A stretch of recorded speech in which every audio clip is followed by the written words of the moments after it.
All right, Shalom. All praise, honor, and glory to Yahweh by Yeshua Yahushai, by Yeshua HaRakak Wadash. Double honors to the apostles of Great Millstone who teach and rule well, and peace and salutation to the elect. So this lesson, I'm basically just going to read part of this article and basically just give some commentary, if the Spirit allows, some scriptures may come out, but I'm just in my car, so I'm in transit. But I just wanted to read a part of this article by Kevin Barrett. Clearly, I've been keeping up, through the Spirit, this Jeffrey Epstein case, has gone cold as far as in the media and, people's attention. And so, through the Spirit, I want to keep it hot, man, because something like this doesn't happen all the time, to where someone as prolific as a Jeffrey Epstein not only was about to go to trial, he was put in jail, supposedly committed suicide, but all of these things need to be brought to the forefront because, as I've said before in other lessons, there are countless Jeffrey Epsteins out there. So this one in itself has so much mystery behind it because, like I said, it was front page news and then it was no page news, and so any type of article I get, or even if you brothers run across articles, this happened a little bit more than a month and a half ago, roughly. And this article I'm gonna read now, or at least the excerpt from this article, is from September 5th, 2019. And as I was doing my research, there's maybe one or two articles that have been in the past week, but nothing as robust as it has been for the past couple of years. So anyway, the name of this article says 9/11 and Jeffrey Epstein, media malfeasance on steroids. Let me get that word here because I pronounced it incorrectly. Malfeasance. Okay, which means wrongdoing, especially by a public official. Okay, so I'm just gonna scroll all the way down here, man.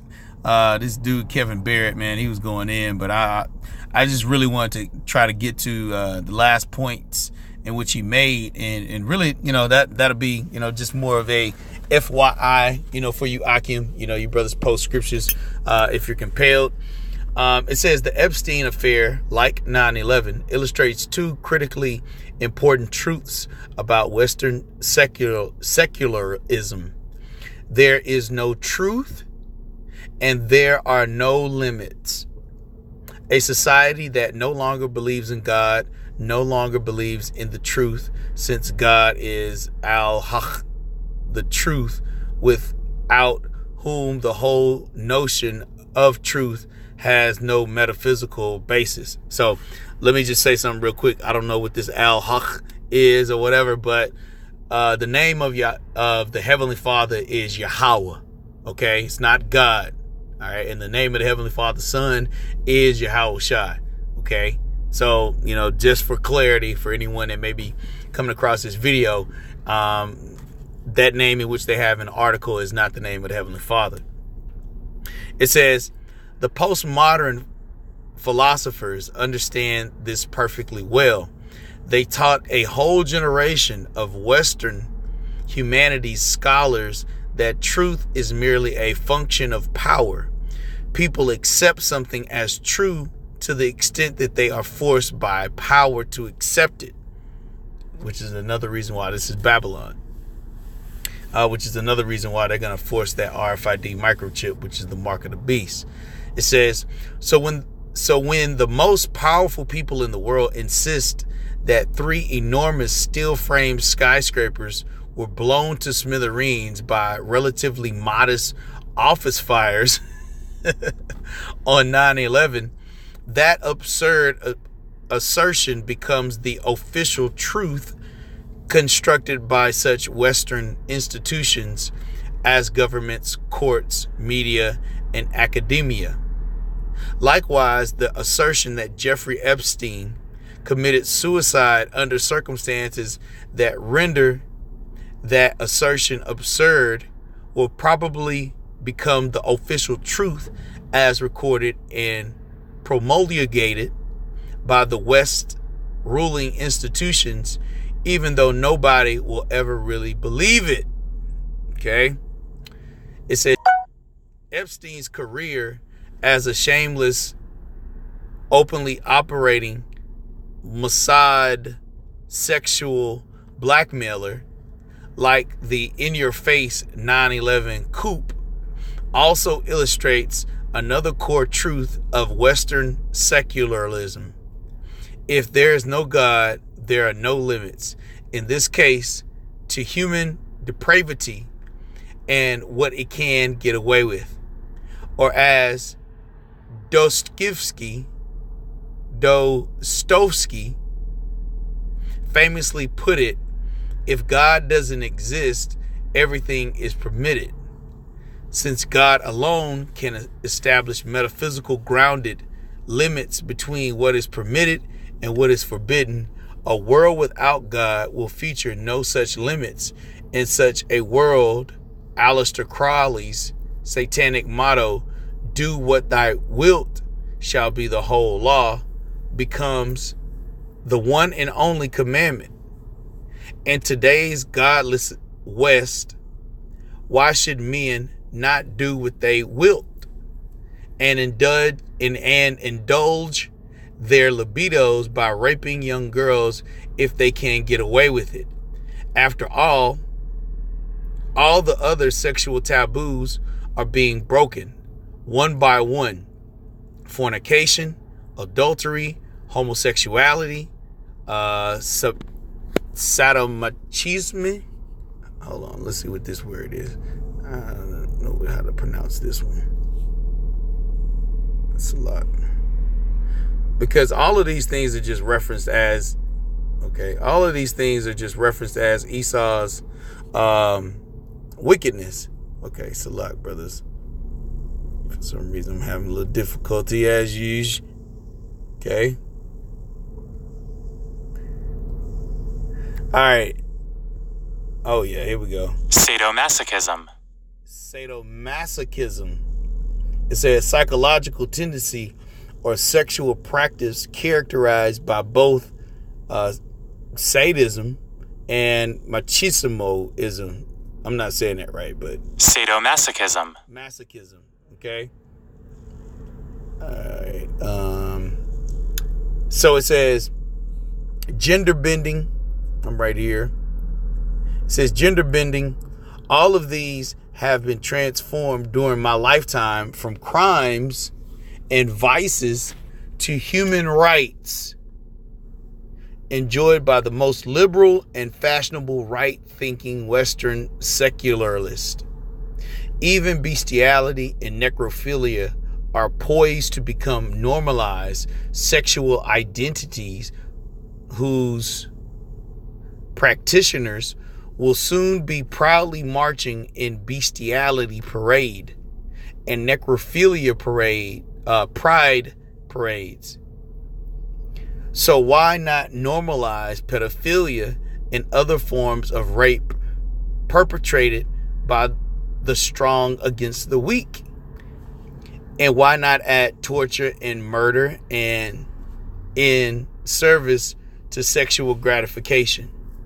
After all, the secret Bible of the sexual identity movement is the collected works of the Marquis de Sade, the satanic prophet of sexual liberation, with whom the liberal, progressivist, secular West is finally catching up. It will not be surprising if, just a few years after Jeffrey Epstein's suicide is consigned to the memory hole, we will be witnessing LGBTQBNPR parades, with the BNPR standing for bestiality, necrophilia, pedophilia, and rape.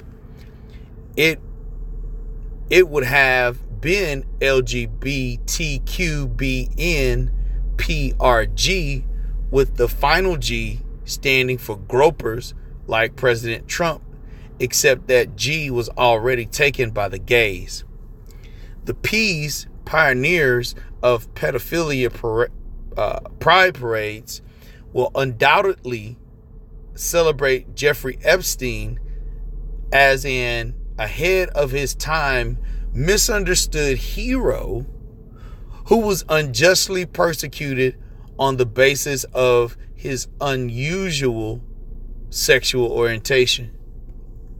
It is getting harder and harder to satirize the decadence and depravity of the secular West, which insists on parroting itself with ever-increasing outlandishness. When the book on this once mighty civilization is written and the ink is dry, readers will be astounded by the limitless lies of the drunk on Hetzpah sociopaths who ran it into the ground. And really all of this article is talking about Esau, the so-called white man, because he set up 9/11 and he set up for Jeffrey Epstein to be killed, because I do not believe that he committed suicide. And if he did, they allowed for him to do so.